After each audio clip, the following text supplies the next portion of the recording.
Muita gente tem chamado esse artigo 13 aí como o fim da internet. Número 13 é impressionante, né? Como que está relacionado a um monte de coisa ruim. Muitos de vocês me pediram para fazer esse vídeo. Não muitos, né? Talvez aí uns 13. Um monte de gente fazendo vídeos alarmantes, falando que o canal vai acabar, que o YouTube vai acabar. Será que é isso mesmo? Será que é para se preocupar tanto a esse ponto? Será que não? Aonde é que as pessoas estão exagerando? Onde as pessoas estão achando que não precisam se preocupar? E é isso que a gente vai falar um pouquinho. Acompanha aí logo após a vinheta.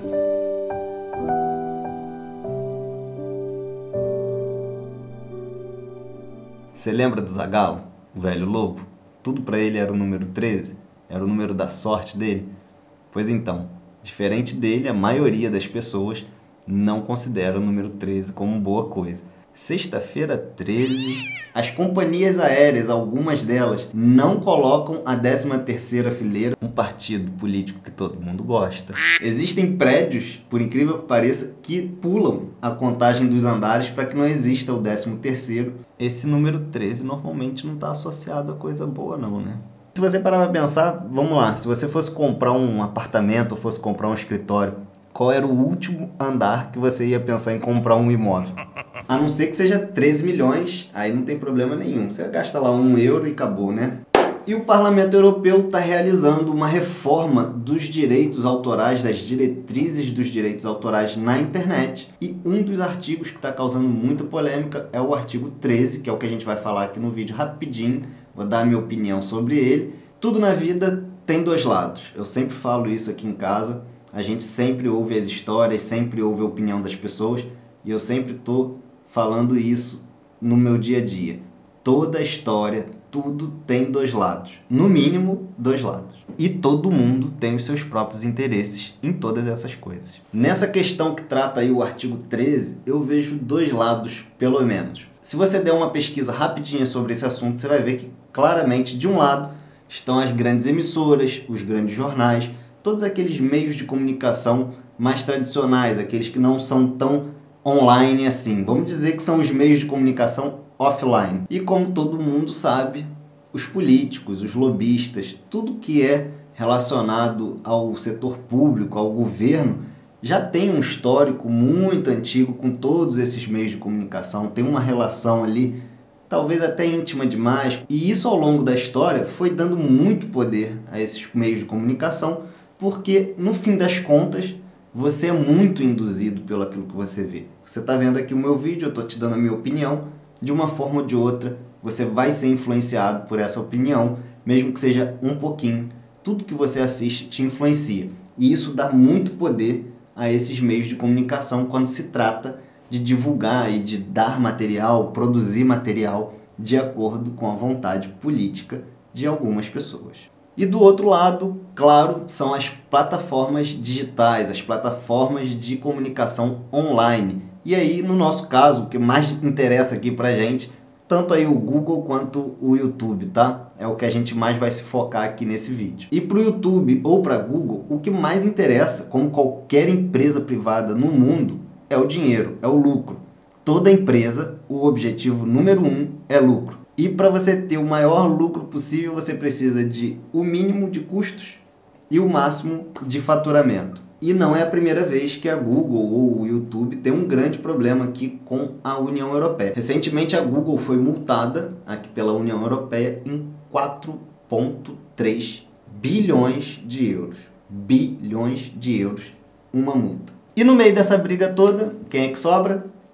A gente, eu me incluo nisso. E isso afeta nós, consumidores / pequenos criadores de conteúdo. Os pequenos criadores de conteúdo, que eu me incluo também, é aí a grande maioria do YouTube.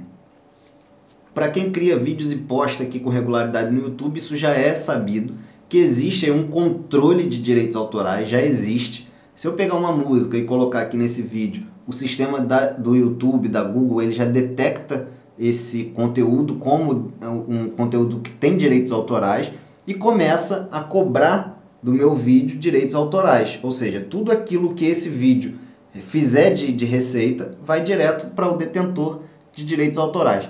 Alguns detentores de direitos autorais nem querem a receita, simplesmente bloqueiam que você use aquela música. Então, se você usar aquela música daquele autor, de repente o seu vídeo vai ser bloqueado e você não vai conseguir transmitir, às vezes num país, às vezes em outro, ou às vezes em toda a internet. Na minha opinião, tudo que você faz na sua vida tem que ter um meio termo, tem que ser balanceado. Eu hoje em dia fujo de todos os extremos. Qualquer extremo para mim tá errado. Um exemplo, se eu estiver na rua, filmando a rua para vocês poderem ver como é que é a cidade, eu estou produzindo esse vídeo para vocês poderem de longe ver como é a cidade, poder ver as paisagens, conhecer um pouco da história do lugar, inevitavelmente vão ter pessoas passando na rua. Claro que a gente tenta não mirar na pessoa, a gente tenta às vezes pegar como background um pouco desfocado.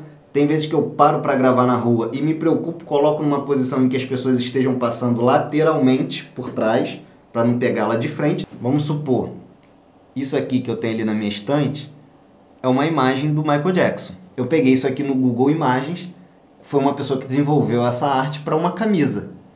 Eu pegar isso daqui, criar esses quadrinhos e vender, tá errado. Agora, se eu pegar isso aqui e botar como decoração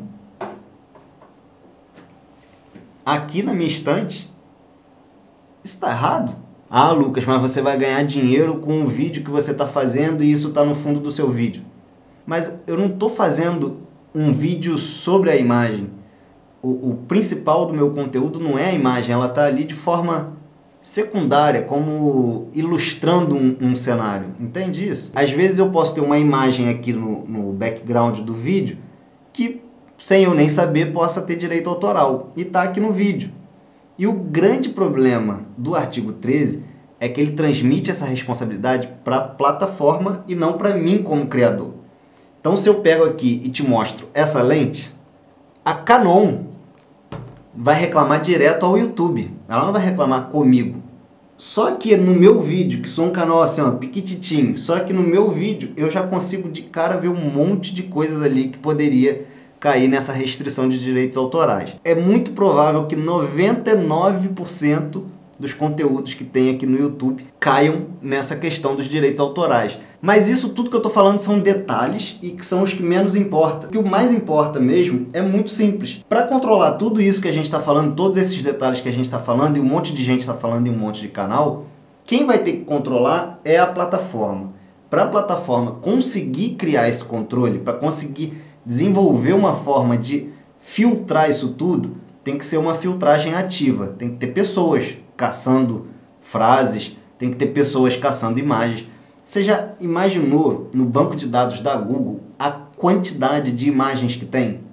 A quantidade de textos que tem? Para qualquer plataforma, qualquer site desenvolver um mecanismo de conseguir filtrar isso tudo e, caso consiga desenvolver um mecanismo de filtrar isso tudo, conseguir pagar direitos autorais a todas as pessoas que detêm direitos autorais, é impraticável. A União Europeia, por um lado, tem o poder de legislar, criar leis e regulamentar tudo que ela quiser na União Europeia. Do outro lado, as plataformas têm o simples poder de desligar.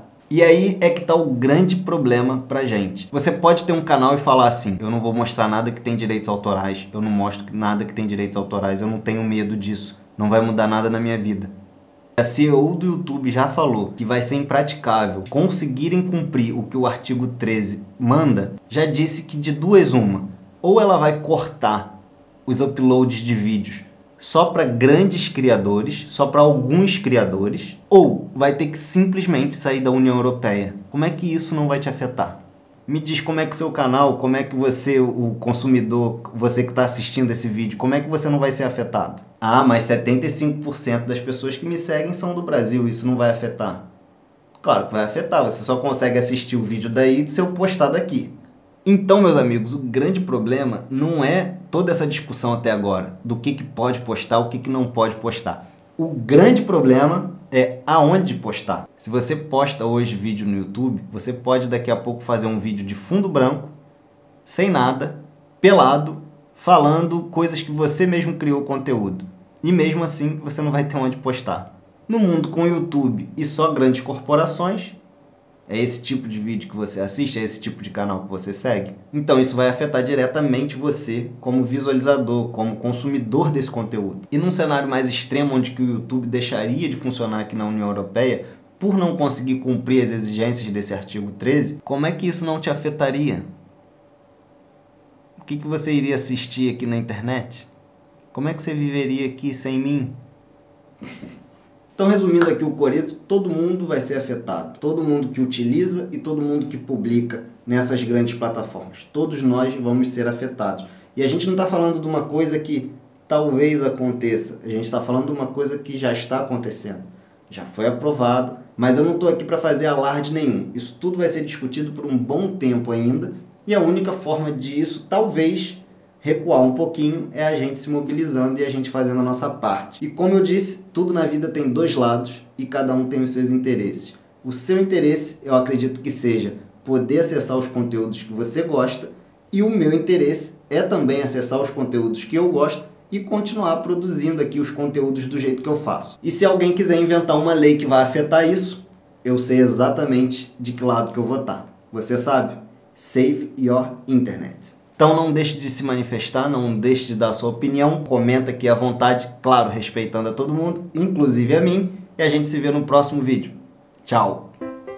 Vocês pediram e tô aqui eu comentando, fazendo um vídeo sobre o artigo 13 da Diretiva pela União Europeia, na discussão aí dos artigo 13 das diretivas